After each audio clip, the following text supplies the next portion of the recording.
है। जंगल से निकली आग जब रास्ता भटक कर शहरों की ओर बढ़ चलती है तो तबाही की ऐसी ही तस्वीरें नजर आती हैं। हरे भरे जंगल अब धधकती आग की लपटों से लाल हो चुके हैं। इस बीच 70 मील प्रति घंटे की रफ्तार से चल रही हवा आग में घी डालने का काम कर रही है।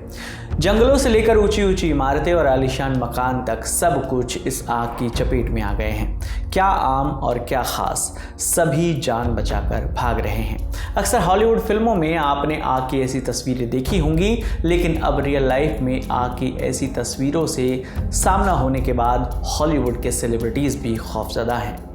आग के उत्पात और भयंकर मंजर की ये तस्वीर आई है अमेरिका के कैलिफोर्निया राज्य के लॉस एंजलिस से, जहां जंगल में लगी आग से 5 लोगों की मौत हो चुकी है।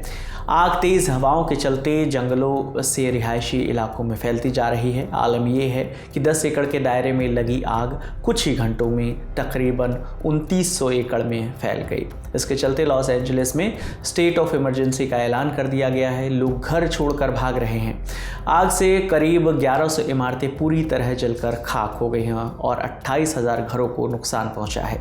वहीं अधिकारियों ने करीब 70,000 लोगों के घर खाली कराने के आदेश दिए हैं। एपी की रिपोर्ट के मुताबिक इस आग में कई हॉलीवुड सेलिब्रिटीज के घर भी जलकर खाक हुए हैं। इन सेलिब्रिटीज में बिली क्रिस्टल, मैंडी मूर, जेमी ली कर्टिस और पेरिस हिल्टन जैसे नाम शामिल हैं। बिल क्रिस्टल ने बयान जारी कर बताया कि पैसिफिक पैलिसेड्स की आग में उनका घर जलकर खाक हो गया है। हॉलीवुड में खौफ बना हुआ है क्योंकि यहाँ कई बड़ी कंपनियों के स्टूडियोज भी हैं। जो इलाका आग के सबसे ज़्यादा चपेट में है वो है पैसिफिक पैलिसेड्स। यहीं पर ज़्यादातर हॉलीवुड के सेलिब्रिटीज़ रहते हैं। ये इलाका इस तरह की आग के लिए दुर्घटना संभावित इलाका भी है। यहाँ सांता एना विंड का प्रभाव है जो कि तेज़ और ड्राई यानी सूखी हवाएं हैं और इसकी स्पीड जो है वो करीब 100 से 130 किलोमीटर प्रति घंटे की होती है। आमतौर पर पतझड़ के मौसम में चलने वाली ये हवाएं काफ़ी गर्म होती हैं और साउथ कैलिफोर्निया पर सबसे ज़्यादा असर डालती हैं। रिपोर्ट्स के मुताबिक अभी भी हवाओं की रफ्तार काफ़ी तेज़ बनी हुई है। इस वजह से आग लगातार फैलती जा रही है। आग की वजह से लॉस एंजलिस के ब्रिटनवुड इलाके में बने उपराष्ट्रपति कमला हैरिस के घर को भी खाली करवाने के निर्देश दिए गए हैं।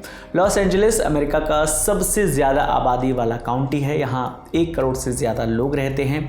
इस बीच अमेरिकी राष्ट्रपति जो बाइडेन ने कैलिफोर्निया में सांता मोनिका फायर स्टेशन का दौरा किया। उन्होंने आग की जानकारी ली। प्रशासन की ओर से रेस्क्यू और रिहैबिलिटेशन का काम भी जोरों शोरों से चल रहा है।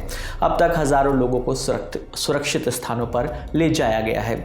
इस आग पर अमेरिका में सियासत भी हो रही है। नवनिर्वाचित राष्ट्रपति डोनाल्ड ट्रंप इस आपदा के लिए कैलिफोर्निया के गवर्नर पर भड़क गए हैं। ट्रंप ने कैलिफोर्निया के गवर्नर गैविन न्यूसम और राष्ट्रपति जो बाइडेन की आलोचना करते हुए उन्हें इसके लिए जिम्मेदार ठहराया है। साथ ही कैलिफोर्निया के गवर्नर गैविन न्यूसम का इस्तीफा भी मांग लिया है। ट्रंप ने सोशल मीडिया पोस्ट के जरिए कहा कि बाइडेन ने हमें कहीं का नहीं छोड़ा। फायर हाइड्रेंट्स में पानी नहीं है, फेमा के पास फंड नहीं है। बाइडेन ने हमें इस हालत में लाकर खड़ा कर दिया है।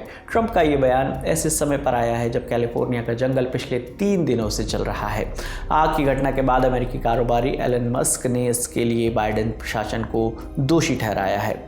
अब तक कैलिफोर्निया के जंगलों में करीब 20 बार आग लग चुकी है। साल 2020 में ही 5 बार आग लगी थी। कैलिफोर्निया का लॉस एंजलिस शहर पहाड़ों के बीच बसा है। यहाँ चीड़ के जंगल हैं। 7 जनवरी को चीड़ के सूखे पेड़ जलने से आग की शुरुआत हुई, जिसके बाद अगले कुछ ही घंटों में इस आग ने लॉस एंजलिस के बड़े इलाके को अपनी जद में ले लिया। आग लगने से शहर की हवा भी जहरीली हो गई है। अमेरिका के जंगलों में लगी इस आग ने पूरी दुनिया को सख्ते में डाल दिया है। रिकॉर्ड संख्या में फायर फाइटर्स और रेस्क्यू टीमें आग बुझाने के काम में लगी हुई हैं। हेलीकॉप्टर्स और विमानों से आग पर काबू पाने की कोशिश की जा रही है, लेकिन ये आग बुझने के बजाय तेजी से फैल रही है। वजह है तेज हवाएं। तेज हवा और उनके दिशा बदलने की वजह से आग अलग अलग जगहों पर फैल रही है। आग से सिर्फ जान माल का ही नुकसान नहीं हो रहा, बल्कि बड़ी संख्या में जानवरों पर भी इसका कहर टूट पड़ा है। खौफ इस तरह है कि लोग सड़कों पर अपनी गाड़ियां छोड़कर भाग रहे हैं।